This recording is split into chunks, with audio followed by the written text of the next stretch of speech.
কবরে আমাকে নিয়ে যেও না, কবরে আমাকে নিয়ে যেও না। কবর বড় ভয়াবহ জায়গা, ওখানে আমি যেতে চাই না। ও আমার আত্মীয় স্বজনরা, দুনিয়ায় আর কিছু সময় আমাকে রাখো। কিন্তু এত নিষ্ঠুর আমরা, কেউ তার জন্য খোঁজ করব না, তাকে কেউ রাখার চেষ্টাও করব না, এক মুহূর্ত রাখার চিন্তাও কেউ করব না। তার হাজার কথা আমাদের শোনার আর কোনো টাইম থাকবে না। এই অবস্থায় যখন কবরের সামনে নিয়ে যাওয়া হবে, দাফন করা হবে, যাকে দাফন করা ব্যক্তি বলতে থাকবে, ও আমার আত্মীয় স্বজনরা, তোমরা এই কবরে নামাস না, আমাকে ডাঙায় রাখো, আমাকে ডাঙায় রাখো, আমাকে কবরে নিও না, কবরে নিও না। কি নিষ্ঠুর আমরা! নেমে পড়বে কবরের মধ্যে তার সন্তান নেবে, যখন লাশ ধরবে বলবে, ও আমার কলিজার টুকরা, তুই আমাকে কোথায় রেখে যাস? তোর জন্য তো আমি রাতে ঘুমাইতে পারতাম না। যখন তুই অসুস্থ হয়ে যেতি তখন আমার কোনো ঘুম থাকতো না। কিভাবে তোরে সুস্থ করবো এই চিন্তা প্রচেষ্টা আমার সব সময় অব্যাহত থাকতো।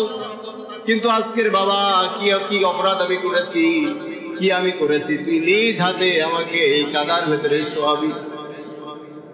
সন্তান কোনো কথা শুনবে না। সন্তান ওই অবস্থায় নিয়ে যখন কাদার ভেতরে শুয়ে দিবে, তখন বলবে, বাবা তুই আমার জন্য একটু কবরে অপেক্ষা কর, এই কবর ছেড়ে তুই যাইস না রে বাবা। ও আমার কলিজার টুকরা, আমাকে এখানে রেখে যাইস না। তুই ভালো করে জানতিস একা একা আমি ঘুমাইতে পারতাম না, আমার বড় ভয় ছিল।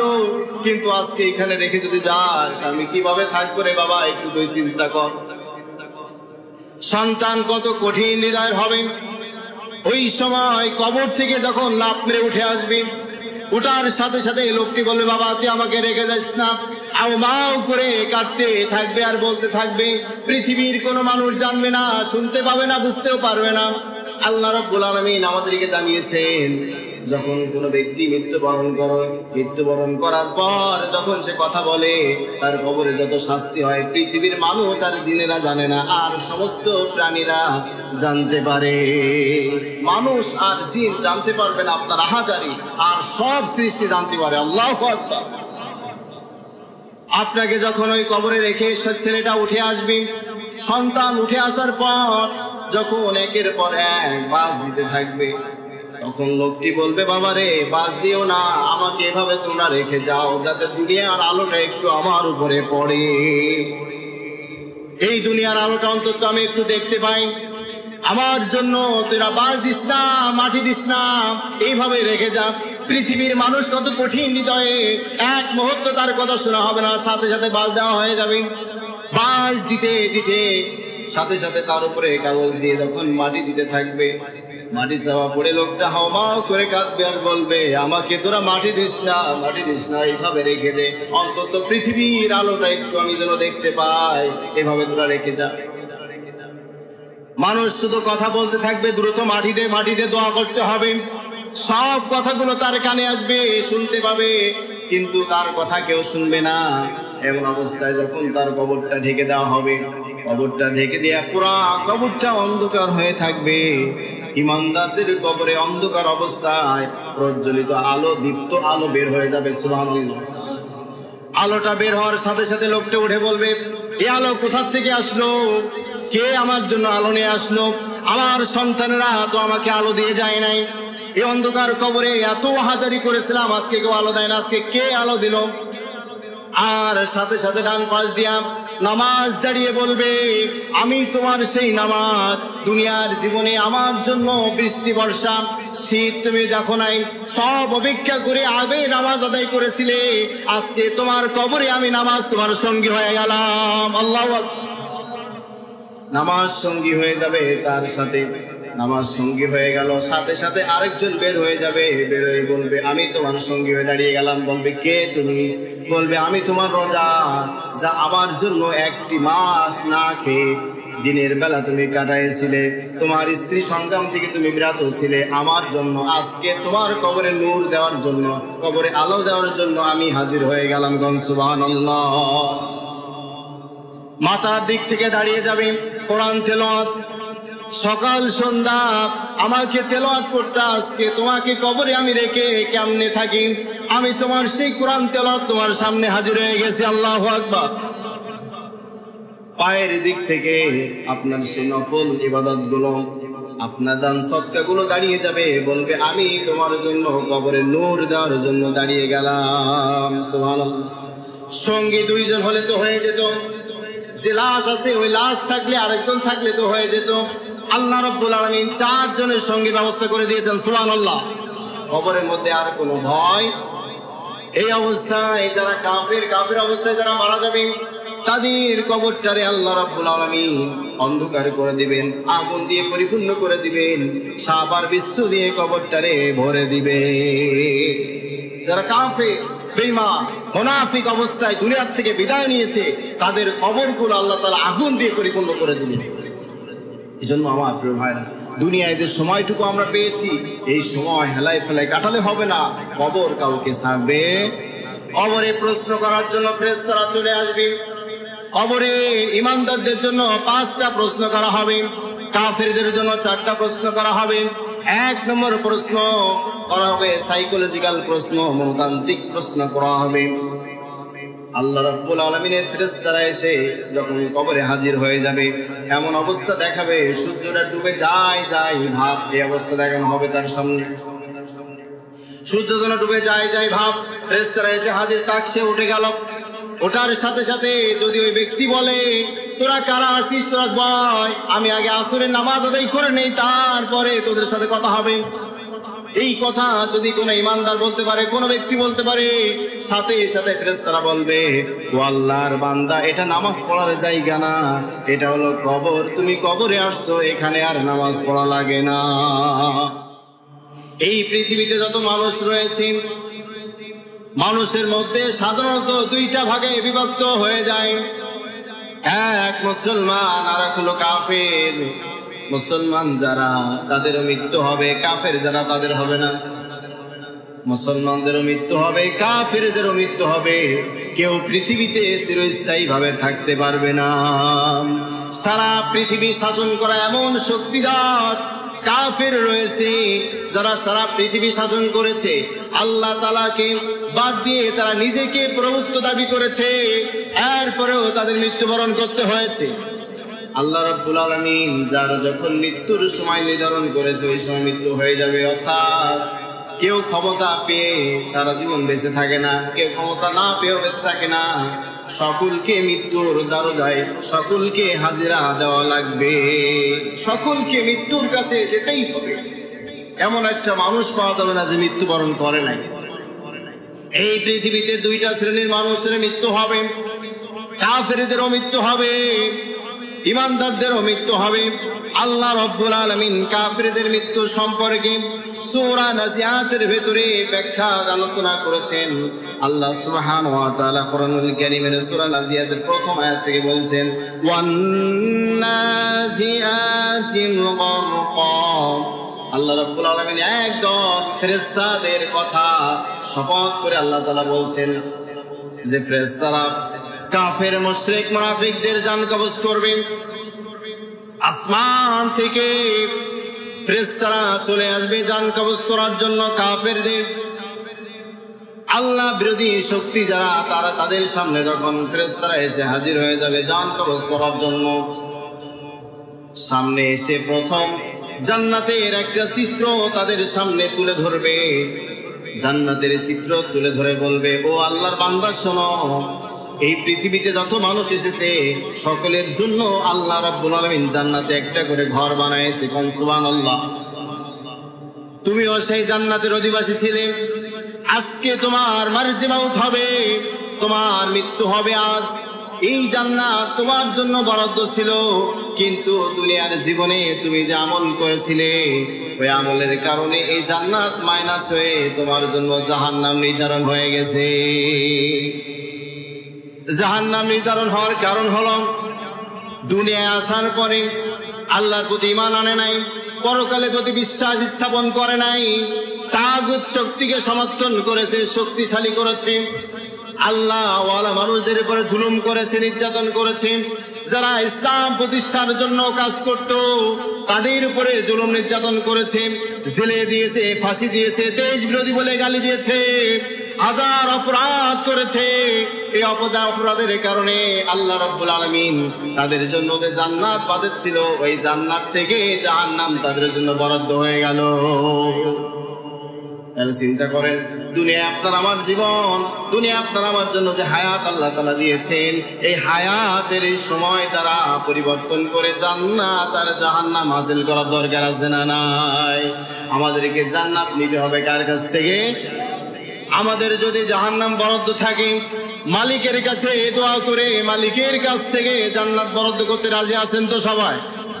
যদি মালিক বলে যে আমি তোমাদের জান্নাত দিয়ে দিলাম, পৃথিবীর কেউ ওই জান্নাত থেকে আর বের করতে পারবে?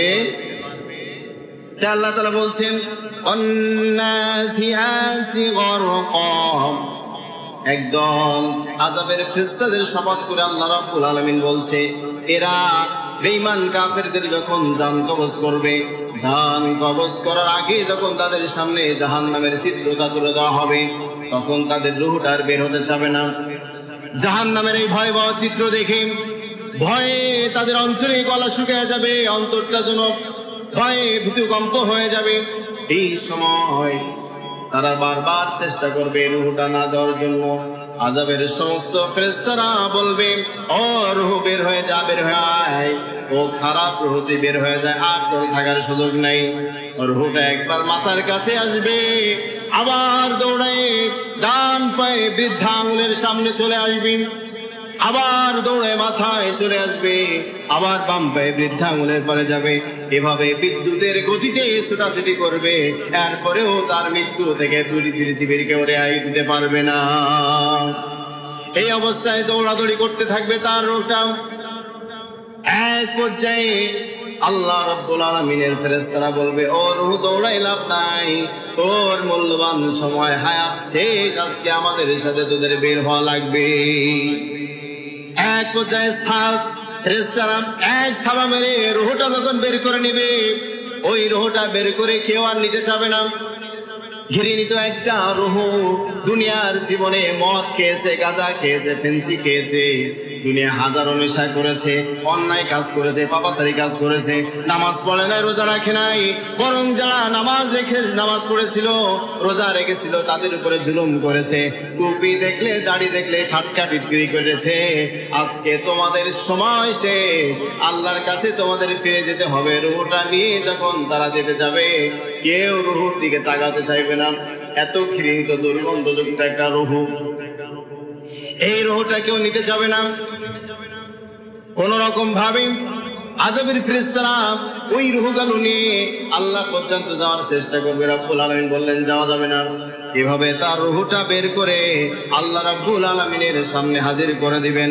আল্লাহ তাআলা তার পরের আয়াতে বললেন ওয়ান্নাশিতাতি নাশতা, ঈমানদারদের জন্য যে ফেরেশতা বরাদ্দ করা হয়েছে, যাদের রূহ কবজ করা হবে, কাফেরদেরকে রূহ কবজ করবে এক কায়দায়, আর ঈমানদারদের করা হবে আরেক কায়দায়। কন্না সুবহানাল্লাহ। ঈমানদার ব্যক্তি যারা নামাজ পড়েছিল, রোজা রেখেছিল, ইসলামের হুকুমগুলো মেনেছিল, ওই ব্যক্তির কাছে যখন রূহ কবজ করার জন্য আল্লাহ তাআলা আসমানের ফেরেশতারা আসবে, ফেরেশতারা এসে জাহান্নামের চিত্রটা তার সামনে তুলে ধরবে, বলবে, ও আল্লাহর বান্দা, আল্লাহ রাব্বুল আলামিন তোমার জন্য এই জাহান্নামটা বরাদ্দ করেছিল। তুমি দুনিয়ার জীবনে নামাজ পড়েছিলে, ইসলামের হুকুম মেনেছিলে, ইসলামী আন্দোলন করেছিলে, বাতিলের কাছে মাথা নত করো নাই। আল্লাহ রাব্বুল আলামিন তোমার এই জাহান্নামটাকে অপসারণ করে তোমার জন্য আল্লাহ তাআলা জান্নাত বরাদ্দ করে দিয়েছেন। সুবহানাল্লাহ।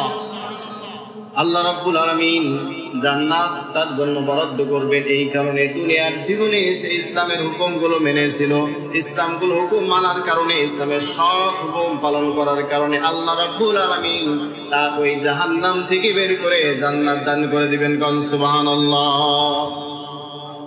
যখন এই জান্নাতের চিত্রটা তার সামনে তুলে ধরা হবে, জান্নাতের চিত্র দেখে সে আর এই দেহের মধ্যে থাকতে চাবে না, সে শুধু ছটফট করবে বের হওয়ার জন্য। আর আগে যারা কাফের, তাদের রূহ কবজ করার সময় যাই রূহটা বের হতে চাইতো না, বের হতে চাইছিল না, মোটে বের হবে না, জোরপূর্বক তাকে নেওয়া হয়েছিল। আর ঈমানদারদের যখন রূহ কবজ করা হবে, বের হওয়ার জন্য ছটফট করবে, শুধু বলবে আমাকে নিয়ে যাও, আমাকে নিয়ে নাও। আল্লাহ রাব্বুল আলামিনের ফেরেশতারা জান্নাত থেকে রেশমি রুমাল নিয়া তার সামনে বলবেন, হে পবিত্র আত্মা বেরিয়ে আয়, হে পবিত্র আত্মা তুই বেরিয়ে আয় আমার কাছে। আর সাথে সাথে পবিত্র আত্মাটি আল্লাহর সামনে হাজির দিয়ে দিবে। সুবহানাল্লাহ। এই পবিত্র আত্মা নিয়ে ফেরেশতারা যখন যাবে, যেতে যেতে এই আকাশ আর জমিনের মধ্যবর্তী স্থলে আর একদল ফেরেশতারা ওই রূহগুলো নেওয়ার জন্য মিছিল করবে। সুবহানাল্লাহ। এই রূহটা পবিত্র রূহ রিসিভ করার জন্য আল্লাহ রাব্বুল আলামিনের দ্বিতীয় পক্ষ ফেরেশতারা মিছিল করতে থাকবে। আহলান সাহলান, হে পবিত্র আত্মা আমাদের সাথে চলে আসো, আমাদের সাথে চলে আসো। এভাবে মিছিল করতে থাকবে। এক পর্যায়ে তারা রূহটা নিয়ে নিবে। রূহটা নিয়ে যখন আল্লাহর আরশে আজিম পর্যন্ত যাবে, সাত আসমান পর্যন্ত যাবে, এর মধ্যে আল্লাহ রাব্বুল আলামিনের ফেরেশতারা সমানই স্লোগান দিতে থাকবে, সুবহানাল্লাহ। ঈমানদারদের মৃত্যুর পরে রূহটা আল্লাহ রাব্বুল আলামিন ইল্লিনে রেখে দেন। আর সেখানে তার সামনে সমস্ত জান্নাতের নাজ নিয়ামত তুলে ধরা হয়। সুবহানাল্লাহ। এই অবস্থায় আল্লাহ রাব্বুল আলামিনের হুকুম হলো যে যাও, কবরে চলে যেতে হবে। কবরে জীবন তার জন্য শুরু।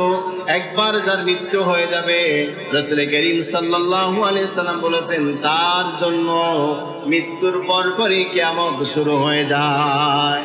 মৃত্যুর পরে কিয়ামত শুরু হয়ে যায়, কারণ মৃত্যুর পরে তো আযাব আর শাস্তি ঘিরে, আযাব আর শাস্তি এসে ধরে ফেলে মৃত্যুর পরে না আগে। মৃত্যুর পরে মৃত্যু হবে, তারপরে কিয়ামত শুরু হয়ে যাবে।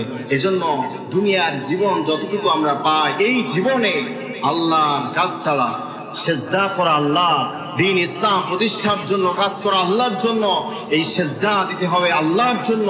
যদি এই সেজদা আল্লাহর জন্য দেওয়া হয়, রব বলেন আমি তোমাদের গুনাহ মাফ করে জান্নাত বরাদ্দ করে দেই। সুবহানাল্লাহ। কবরে রাখা হবে।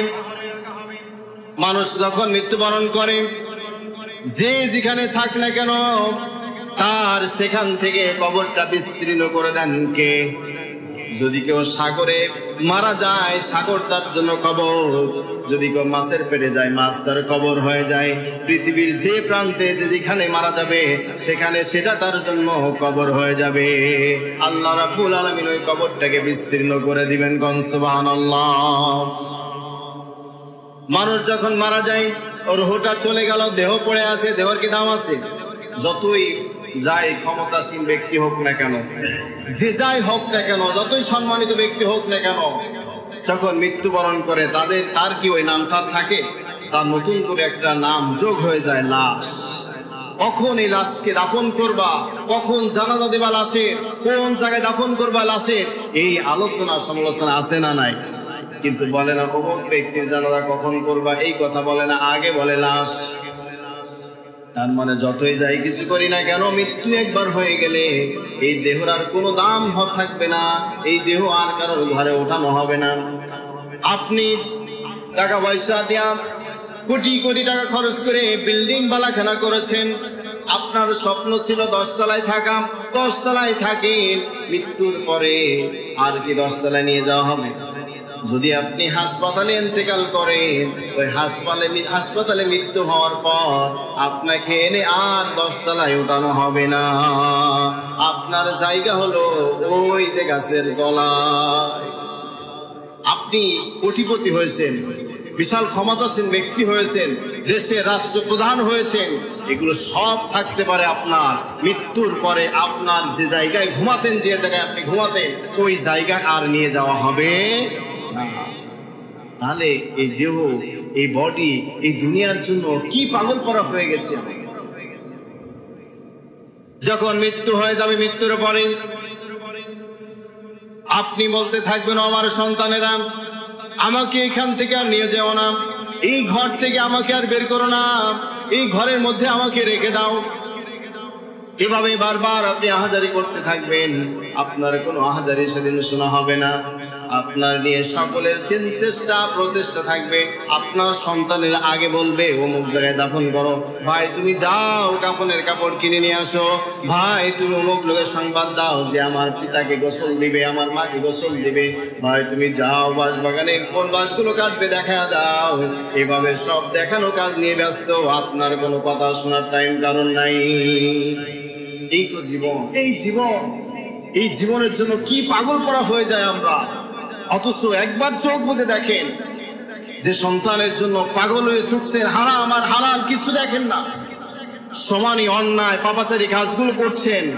একবার একটু চিন্তা করুন, মৃত্যু হয়ে গেলে আপনার সন্তান আগে বলবে অমুক জায়গায় দাফন করো, লোক সংবাদ দাও, মসজিদে হুজুরকে বলো, মসজিদে আলাম দিয়ে দিই, ঠিক কিনা? এই কথা সবাই বলতে থাকবে। অথচ আমরা সেই আখিরাতের জীবনে এক মুহূর্তের জন্য চিন্তা করি না, শুধু চিন্তায় আছি দুনিয়া দুনিয়া দুনিয়া। আল্লাহ রাব্বুল আলামিন দুনিয়ার জীবনে আপনি যা চাইবেন আল্লাহ তাআলা সে আশা পূরণ করে দিবেন, কিন্তু আখিরাতের জীবনে আর যা চাইবেন তা হবে না। যা আপনি কামাই করে নিয়ে আসছেন তাই আপনাকে দেওয়া হবে। আপনি যা আপনার আমলনামায় যে নেকিগুলো কামাই করেছেন ওর বিনিময়ে আপনার জান্নাত আর জাহান্নাম ফয়সালা করা হবে।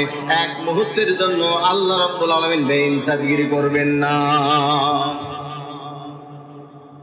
আপনার কবর খোঁড়া হয়ে গেল, বাঁশ কাটা হয়ে গেল, গোসল হয়ে গেল, কাফন পরানো হয়ে গেল, এরপরে সন্তান আত্মীয় স্বজনদের পায়ে জড়ায় ধরে বলতে থাকবেন, ও আমার আত্মীয়রা, ও আমার কলিজার টুকরা সন্তানেরা, আমাকে তোরা নিয়ে যাইস না, আমাকে কবর দিস না, আর কিছু সময় আমার রেখে দে, আমি দুনিয়া ছেড়ে যেতে চাই না। এই কথা বারবার আপনি বলতে থাকবেন, বারবার বলতে থাকবেন। কেউ আপনার কথায় ভ্রুক্ষেপ দিবে না, কেউ আপনার কথা শুনবে না। যখন আপনার জানাজা পড়া হবে চিন্তা করেন, আপনাকে সামনে দিয়ে মানুষেরা নামাজ আদায় করবে। এই সময় কি আমাদের আসবে কি আসবে না? আমাদের জীবনে কি এরকম একটা সময় আসবে? এরকম একটা সময় আমাদের সামনে আসতেছে। আমাদের এই জীবন এখনো শেষ করতে পারি নাই, আমাদের সামনে এই সময় আসতেছে। দাফন কাজ করার আগে যখন জানাজা পড়ানো হবে, জানাজা পড়ার পরে যখন খাটিয়া ধরে নিয়ে যাবে, যারা নিয়ে যাবে তাদের পা ধরে আশ্রা বৃষ্টি খাইবার বলবে, আমাকে নিয়ে যেও না কবরে, আমাকে নিয়ে যেও না কবরে, আমাকে নিয়ে যেও না, কবর বড় ভয়াবহ জায়গা, ওখানে আমি যেতে চাই না। ও আমার আত্মীয় স্বজনরা, দুনিয়ায় আর কিছু সময় আমাকে রাখো। কিন্তু এত নিষ্ঠুর আমরা, কেউ তার জন্য খোঁজ করব না, তাকে কেউ রাখার চেষ্টাও করব না, এক মুহূর্ত রাখার চিন্তাও কেউ করব না, তার হাজার কথা আমাদের শোনার আর কোনো টাইম থাকবে না। এই অবস্থায় যখন কবরের সামনে নিয়ে যাওয়া হবে, দাফন করা হবে, যাকে দাফন করা ব্যক্তি বলতে থাকবে, ও আমার আত্মীয় স্বজনরা, তোমরা এই কবরে নামাইস না, আমাকে ডাঙায় রাখো, আমাকে ডাঙায় রাখো, আমাকে কবরে নিও না, কবরে নিও না। কি নিষ্ঠুর আমরা! নেমে পড়বে কবরের মধ্যে তার সন্তান নেবে, যখন লাশ ধরবে বলবে, ও আমার কলিজার টুকরা, তুই আমাকে কোথায় রেখে যাস? তোর জন্য তো আমি রাতে ঘুমাইতে পারতাম না, যখন তুই অসুস্থ হয়ে যেতি তখন আমার কোনো ঘুম থাকতো না, কিভাবে তোরে সুস্থ করবো এই চিন্তা প্রচেষ্টা আমার সব সময় অব্যাহত থাকতো। কিন্তু আজকের বাবা, কি অপরাধ আমি করেছি, কি আমি করেছি? তুই নিজ হাতে আমাকে এই কাদার ভেতরে শোয়াবি। সন্তান কোনো কথা শুনবে না। সন্তান ওই অবস্থায় নিয়ে যখন কাদার ভেতরে শুয়ে দিবে, তখন বলবে, বাবা তুই আমার জন্য একটু কবরে অপেক্ষা কর, এই কবর ছেড়ে তুই যাইস না রে বাবা।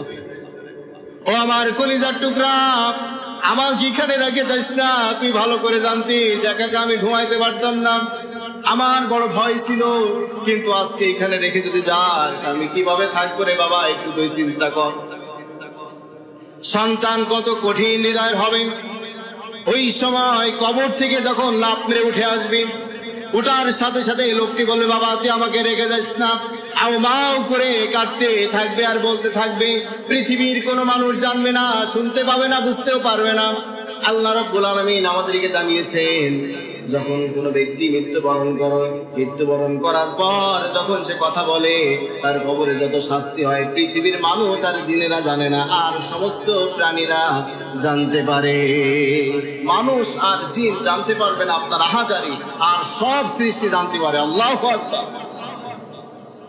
আপনাকে যখন ওই কবরে রেখে ছেলেটা উঠে আসবে, সন্তান উঠে আসার পর যখন একের পর এক বাস দিতে থাকবে, তখন লোকটি বলবে, বাবা রে, বাস দিও না, আমাকে এভাবে তোমরা রেখে যাও যাতে দুনিয়ার আলোটা একটু আমার উপরে পড়ে।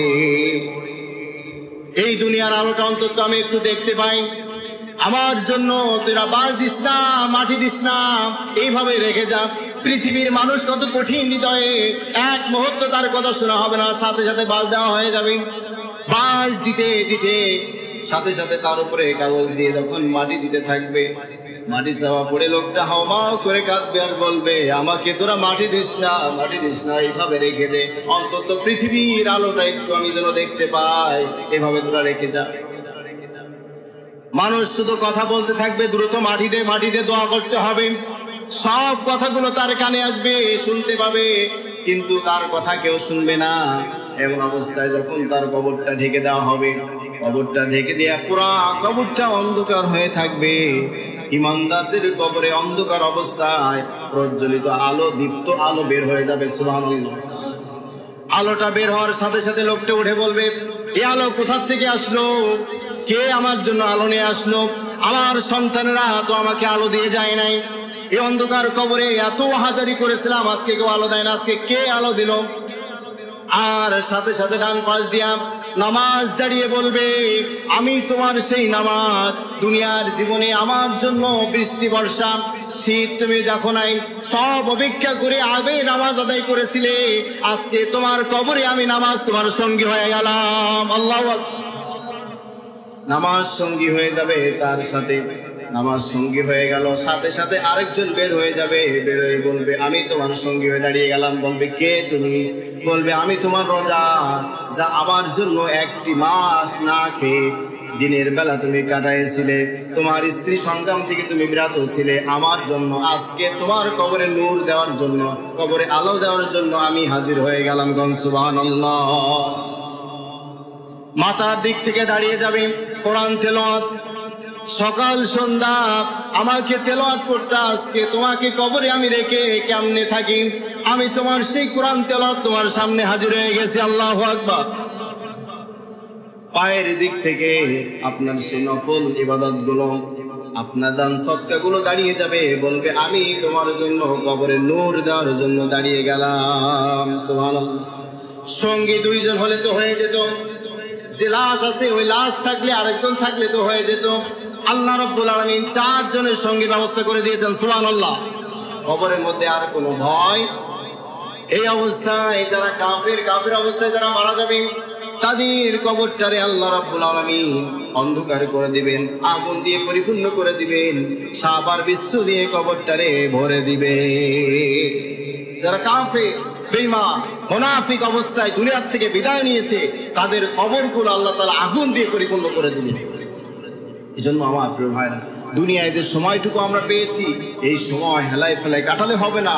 কবর কাউকে ছাড়বে। কবরে প্রশ্ন করার জন্য ফেরেশতারা চলে আসবে। কবরে ইমানদারদের জন্য 5টা প্রশ্ন করা হবে, কাফেরদের জন্য 4টা প্রশ্ন করা হবে। 1 নম্বর প্রশ্ন করা হবে সাইকোলজিক্যাল প্রশ্ন, মনতান্ত্রিক প্রশ্ন করা হবে। আল্লাহ রাব্বুল আলামিনের ফেরেশতারা এসে যখন কবরে হাজির হয়ে যাবে, এমন অবস্থা দেখাবে সূর্যটা ডুবে যায় ভাব, এই অবস্থা দেখানো হবে তার সামনে।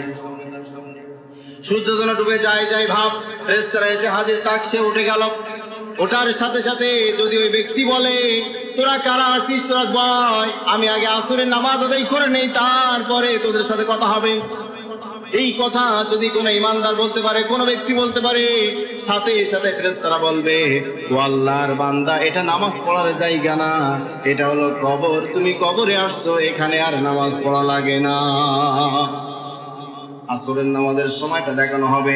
তার মানে আসরের নামাজটা এমন একটা সময়, গাড়ি পুরো স্পিডে চলছে, পুরো স্পিডে চলতে চলতে ধাপ করে আজান দিয়ে দিয়েছে, নামাজ পড়া লাগবে। আসরের নামাজটা দেখবেন কঠিন নামাজ, মানুষের কাজের গতি বাড়ে আসরের সময় বেশি, ঠিক কিনা? এটা একটু চিন্তা করে দেখেন, আসরের সময়টা এত গতিশীল হয়, শেষ সময় আর শুধু বেশি সময় নাই, কাজ যতটুকু আছে শেষ করতেই হবে, গতি তখন স্পিড 100 থাকে, ঠিক কিনা? এই গতি অবস্থায় যখন কবরে আপনার সামনে আসরের সময় দেখানো হবে, আপনি বলবেন যে এখানে আমি নামাজ পড়ে তাই তোমাদের সাথে কথা বলবো। দুনিয়ায় যদি আপনি এই কাজ করতে পারেন, ও ভাইরে কাজ করছি ঠিক আছে, আসরের আদান হয়েছে, কাজ রাখো, নামাজ পড়ে তারপর আবার কাজ শুরু করবো, এই কথা যদি দুনিয়ায় বলতে পারেন, কবরেও যিনি বলাবেন তিনি কে? এরপরে প্রশ্ন করা হবে তোমার রব কে? রবের উত্তর দিতে পারবে যারা ইমানদার তারা। এরপরে দিন কি ছিল তাও বলতে পারবে, নবী কি ছিল তাও বলতে পারবে। ৫ম নম্বর প্রশ্ন করা হবে, এগুলো পাইলা কোথায়? ইমানদাররা বলবে এগুলো পেয়েছি আল্লাহর কোরআন পড়ে আর রাসূলের জীবনী জেনে। কোন সুবহানাল্লাহ। ফেরেশতারা আবার প্রশ্ন করতে যাবে, আল্লাহ রাব্বুল আলামিন বলবেন আমার ফেরেশতারা আর প্রশ্ন করিস না, প্রশ্ন করিস না, সে প্রত্যেকটা প্রশ্নের জবাব দিতে পেরেছে, তার জন্য আমার জান্নাতের থেকে একটা সুড়ঙ্গ তার কবর পর্যন্ত করে দে। জান্নাত থেকে সুড়ঙ্গ করে দেওয়া হবে কবর পর্যন্ত। এই কবরের ভেতরে যারা ইমানদার ব্যক্তি আমলে সালেহ করে বিদায় নিয়েছে তারা ঘুম পড়বে, ক্বালু ইয়া ওয়াইলানা মান বা'আসানা মিন মারকাদিনা হাযা মা ওয়া'আদার রহমান। কবরের ভেতরে ঘুম পড়ে থাকবে ইমানদারেরা, যারা ঈমান নিয়ে দুনিয়ায় জীবন যাপন করেছে। জান্নাত থেকে সুড়ঙ্গ পাওয়ার পর, জান্নাতের নাজ নিয়ামত দেখার পরে একটা ঘুম তাদের চলে আসবে। এই ঘুমে কিয়ামত পর্যন্ত চলে যাবে। কিয়ামতের ময়দানে যখন সিংহায় ফুঁক দেওয়া হবে, ফুঁক দেওয়ার সাথে সাথে তার ঘুম ভেঙে যাবে। তখন বলবে কে আমার এই আরামের ঘুমকে কে ভেঙে দিল? আমি যে আরামে ঘুমাইছিলাম আমার এই ঘুমটা কে আজ ভাঙালো? তখন ফেরেশতারা বলে ওয়াদার রহমান, এটা তোমার সেই রহমানের ওয়াদা যে আল্লাহ তাআলা ওয়াদা করেছিলেন ইমানদাররা। ইমানদাররা কবরে গিয়ে ঘুমায় থাকবে আর কিয়ামতের ময়দানে তাদের ঘুম ভাঙায় দিবেন যিনি, তিনি কে? আল্লাহ রাব্বুল আলামিন ঘুম ভাঙায় দিবেন যারা শহীদ হয়। দুনিয়া থেকে যারা শহীদ হয়ে গেল আল্লাহ রাব্বুল আলামিন তাদেরকে ঘুম পড়াবেন না। দুনিয়ায় যেমন আমরা রিজিক খাই, বাল আহইয়া ওয়ালাকিন লা তাশউরুন, তোমরা তাদেরকে মৃত্যু বলো না যারা দ্বীনের জন্য, ইসলামের জন্য জীবন দিয়েছে, শহীদ হয়েছে, তাদেরকে মৃত্যু বলো না। তারা মৃত্যু না, তারা জীবিত, আল্লাহর কাছ থেকে তারা রিজিক খায়। দুনিয়ায় যেমন তোমরা রিজিক খাও, তারা আল্লাহর কাছ থেকে আল্লাহর নিয়ামতগুলো, জান্নাতের নিয়ামতগুলো খাইতে থাকে। আল্লাহু আকবার। তাহলে শহীদ হলে আল্লাহ জান্নাতের নিয়ামত খাওয়াবেন, এজন্য শহীদ হওয়ার দরকার আছে না নাই? যার অন্তরে শহীদ তামান্না নাই, তার ভিতরে ঈমান। আপনি সারা জীবন নামাজ পড়বেন, শহীদ হওয়ার সম্ভাবনা আছে? ইসলামী আন্দোলন করতে হয়, আল্লাহর জমিনে আল্লাহ দ্বীন প্রতিষ্ঠার জন্য যদি কাজ করতে পারেন, তখন আপনার উপরে বা আমার রামেরা তারা আপনার দিকে কড়া নজরে তাকাবে এবং আপনাকে কিভাবে দুনিয়ার থেকে বিদায় করা যায় এই চেষ্টা তারা চালাবে। মুহাম্মদ রাসূলুল্লাহ সাল্লাল্লাহু আলাইহি সাল্লাম তাকে প্রস্তাব দেওয়া হয়েছিল, মুহাম্মদ তুমি মসজিদে ইবাদত করো, এই কাবা চত্বর তোমার অধীন করে দেওয়া হলো, এখানে তুমি ইবাদত বন্দেগী করো, তোমার খাওয়া লাগে খাওয়া দেবো, টাকা লাগবে টাকা দেবো, নারী লাগে নারী দেবো, তোমার সব দেওয়া হবে। তুমি তোমার এই দাওয়াতি কাজকে বন্ধ করে রাখো, তোমার এই ইসলামী বিপ্লব তুমি ঘটাইতে পারবা না, এটা তোমার বন্ধ করে রাখতে হবে। বিশ্বনবী সেদিন বলেছিলেন যতদিন পর্যন্ত আমার রুহু আছে ততদিন পর্যন্ত আমার দাওয়াত অব্যাহত থাকবে। সুবহানাল্লাহ।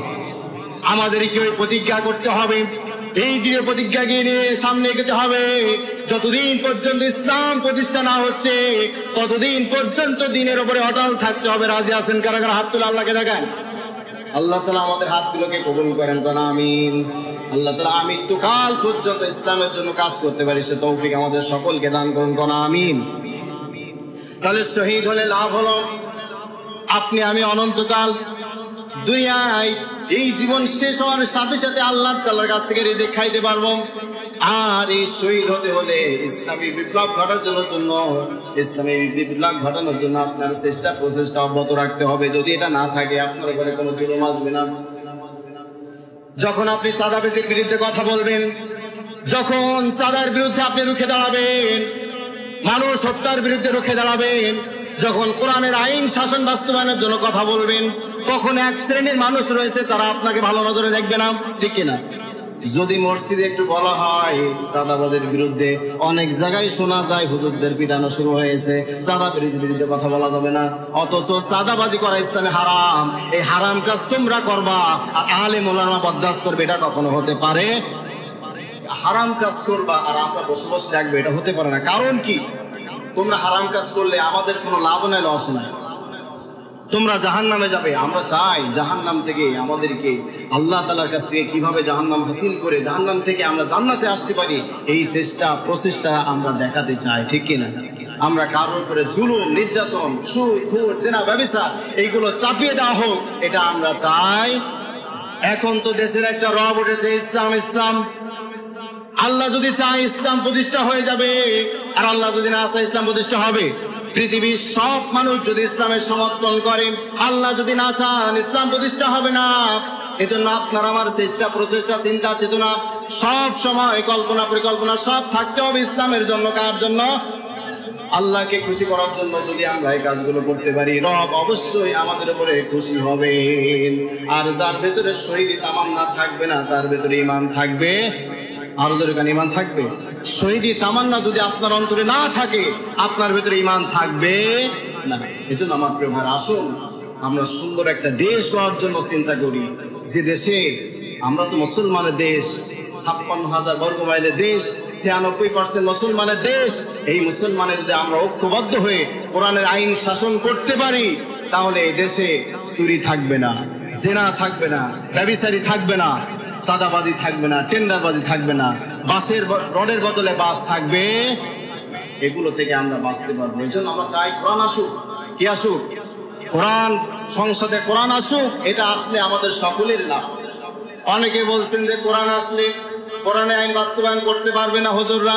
আল্লাহ রাব্বুল আলামিন বলেছেন, যখন কোরআন প্রতিষ্ঠা হয়ে যাবে, আমি আল্লাহ তাআলা সব মানুষদেরকে দলে দলে ইসলামের দিকে এনে দেব। সুবহানাল্লাহ। তখন কেউ আর দূরে থাকবে না। আমরা দেখেছি বিশ্ব নবী মদিনা মুনাওয়ারা থেকে যখন মক্কা বিজয় করলেন, মক্কায় তো সব কাফেরের বসবাস। যখন আল্লাহ নবী মদিনা থেকে মক্কায় আসলেন, কাফেররা সব ভয়ে থরথর করে কাঁপতেছে আর বলছি, মুহাম্মদ ঢুকেছে, আমরা আর বাঁচতে পারবো না। এই ঘোষণা মক্কায় চলে গেল।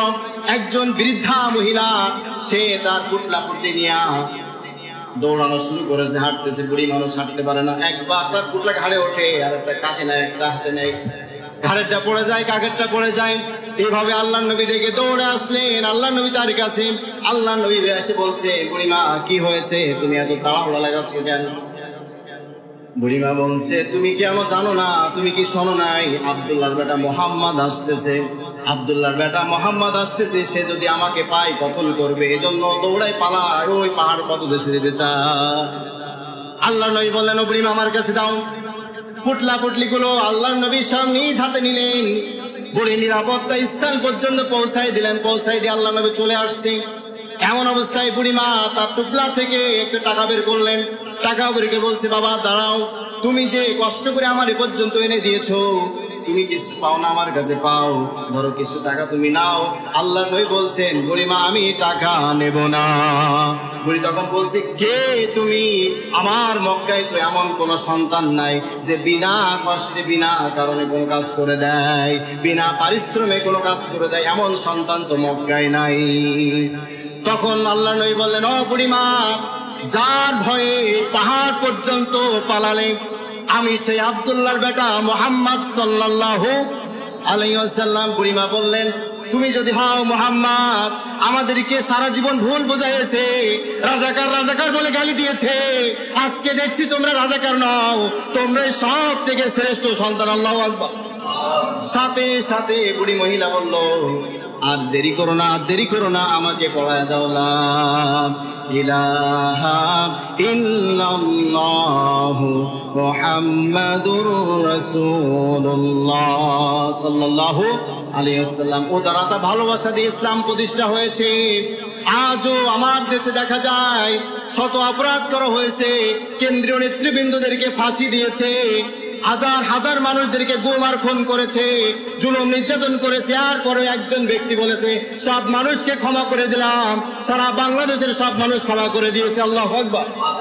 এ দেখে এখনো শিক্ষা নিতে পারেন নাই যে এরা ইসলামী দল? এদেরকে এখনো শিক্ষা নিতে পারেন নাই? শিক্ষা নেওয়া উচিত। আল্লাহ যদি ক্ষমতা মুসলমানদের হাতে দেয়, বুঝবেন তখন মুসলমানরা কোন জাতি। মুসলমানদের চিনতে হলে কোরআন ছাড়া মুসলমানদের চেনা যায় না। মুসলমানদের চিনতে হলে কোরআন দেখতে হবে আর মুসলমান দেখতে হবে। আমাদের চরিত্র হয়ে গেছে খারাপ। এখন তো অনেক নারীরা বলছে যে তারা যদি ক্ষমতায় আসলে কোরআন প্রতিষ্ঠা করবে, পর্দা বাধ্যতামূলক করলে আমরা পর্দা করব। এখন তো দেশের পরিবেশ এরকম না যে পর্দা করতেই হবে, এজন্য আমরা পর্দা করি না। যদি কোরআনের আইন দ্বারা তারা দেশ শাসন করে, আমরা বলবো আসুক, এসে তারা কোরআনের শাসন বাস্তবায়ন করুক, আমরা পর্দা করব, নামাজ করব, রোজা রাখবো, হজ করবো, যাকাত দেবো, সব হুকুম মেনে নেবো। আল্লাহু আকবার। তাদের এই চিন্তাগুলো মাথায় ঢুকেছে। এজন্য আল্লাহ তাআলা বলেছেন যে আমি যখন ইসলাম প্রতিষ্ঠা করব, দলে দলে ঢলে ঢলে মানুষ সব ইসলামে প্রবেশ করবে। আল্লাহু আকবার। আল্লাহ আমাদের সকলকে ইসলামের সাথে থাকা তৌফিক দান করুন, আমিন। তাহলে আমাদের সকলের মৃত্যুবরণ করা, মৃত্যু থেকে কেউ আমরা বাঁচতে পারবো? জান্নাতীদেরকে জান্নাতের রেশমি কাপড় দিয়া জান্নাত থেকে সুরঙ্গ করে আল্লাহ রাব্বুল আলামিন জান্নাতে থাকার ব্যবস্থা করে দিবেন। আর যারা কাফের, কবরটা ইন্না আ'তাদনা লিল কাফিরিনা সালাসিলা ওয়া আগলালা ওয়া সাইরা। আল্লাহ সুবহানাহু ওয়া তাআলা বলছেন যারা কাফের, কাফিরদের জন্য শাস্তি হলো ডান্ডা বেড়ি আর শিকল আর জাহান্নামের আগুন। আগুন আর ডান্ডা বেড়ি আর শিকল, এটা হবে তাদের জন্য শাস্তির ব্যবস্থা। এজন্য দুনিয়ায় যে কদিন হায়াত আপনাকে আল্লাহ তাআলা দিয়েছে, এই হায়াতের মধ্যে দাড়ি যারা কাটে আল্লাহর গজব তাদের উপরে, নামাজ যারা পড়ে না আল্লাহর গজব তাদের উপরে, ইসলাম যারা মানে না আল্লাহর গজব তাদের উপরে। ইসলাম মানে না আবার বলে যে হুজুর রাজনীতি করে, এই কথা কখনো বলা ঠিক না। আপনি কোরআন পড়ুন, ইসলাম মানুন, এরপরে বলুন না রাজনীতি করে। কাফেররা যখন তাদের কবরটারে আগুন দিয়ে ভরে ফেলা হবে, ও প্রিয় ভাইরা, আমি আপনাদেরকে বলি, আমি শুধু জান্নাত আর জাহান্নামের ভয়টা আপনাদের অন্তরে ঢোকাই, যাতে করে আমরা সবাই মিলে জান্নাতে যেতে পারি। জাহান্নামটা বড় ভয়াবহ জায়গা, কঠিন জায়গা। এই কঠিন জায়গা আপনি থাকতে পারবেন না। কবরটা যখন আগুন দিয়ে আর সাপ দিয়ে ভরে ফেলা হবে, ওই কবরে আপনি থাকতে পারবেন না, ভয়ে আতঙ্কে আপনার অন্তরাজ হয়ে যাবে। যখন কবরের ভেতরে আগুন থাকবে আর সাপ থাকবে, বলেন একটা সাপ যদি এখানে ছেড়ে দেওয়া হয়, এখানে কি কেউ বসবেন? বলেন বসবেন? একটা সাপ যদি ছেড়ে দেওয়া হয়, সাপ দেখা মাত্রই সব চেয়ে পালাবে, ঠিক কিনা? আর কবরে আপনি একা একা থাকবেন, কবরটা সাপ দিয়ে ভরে ফেলা হবে। এই অবস্থা আপনি কিভাবে কবরে থাকবেন? দুনিয়ার জীবনে ঈমান অনেক মূল্যবান জিনিস। এজন্য আল্লাহ তাআলা বলেছেন, আল্লাযী খালাকাল মাউতা ওয়াল হায়াতা লিয়াবলুয়াকুম আইয়ুকুম আহসানু আমালা। ও বান্দারে, আমি হায়াত আর মৌতের মালিক কে? আর জোরে গণকে। হায়াত আর মৌতের মালিক হলো আল্লাহ। ওই আল্লাহ তাআলা বলছেন, যারা কাফের, আমাকে মানে না তাদের জন্য জাহান্নাম, আর যারা আমি আল্লাহকে মানে তাদের জন্য জান্নাত রেখেছেন কে? তাহলে সবকিছু পরিষ্কার না? আল্লাহ তাআলা পরিষ্কার করে দিয়েছেন, ইন্না হাদাইনা সাবিলা ইম্মা শাকিরা ওয়া ইম্মা কাফুরা। চাইলে বান্দা তুমি শাকের বান্দা হতে পারো, ঈমানদার বান্দা হতে পারো, আবার চাইলে তুমি কুফরিও করতে পারো। এই অধিকার আমি তোমাদের দিয়ে দিয়েছি। এখন আপনার আমার মাইন্ড সেটআপ পরিবর্তন করতে হবে যে আমরা জাহান্নামে যেতে চাই। আমরা কি কেউ জাহান্নামে যেতে চাই? আমরা সকলে আল্লাহর জান্নাতে যেতে চাই। আল্লাহর জান্নাতে যেতে হলে কোরআন আর রাসূলের সুন্নাহ ছাড়া বিকল্প কোনো রাস্তা আমাদের কাছে নাই। আমরা একমাত্র আদর্শ মানবকা মুহাম্মদ রাসূলুল্লাহ সাল্লাল্লাহু আলাইহি ওয়াসাল্লাম। আমরা অমুক তমুকের নেতার আদর্শ মানি না, আমরা আদর্শ মানি জনাবে মুহাম্মদ রাসূলুল্লাহ সাল্লাল্লাহু আলাইহি ওয়াসাল্লাম। যার আদর্শ মানলে আল্লাহর জান্নাত পাওয়া যায়, ওই আদর্শ আমরা মানতে চাই। রাজি আছেন তো ইনশাআল্লাহ? আল্লাহ তাআলা আমাদের সকলকে আল্লাহর নবীর সুরাত সিরাত মেনে জীবনযাপন করার তৌফিক দান করুন, আমিন।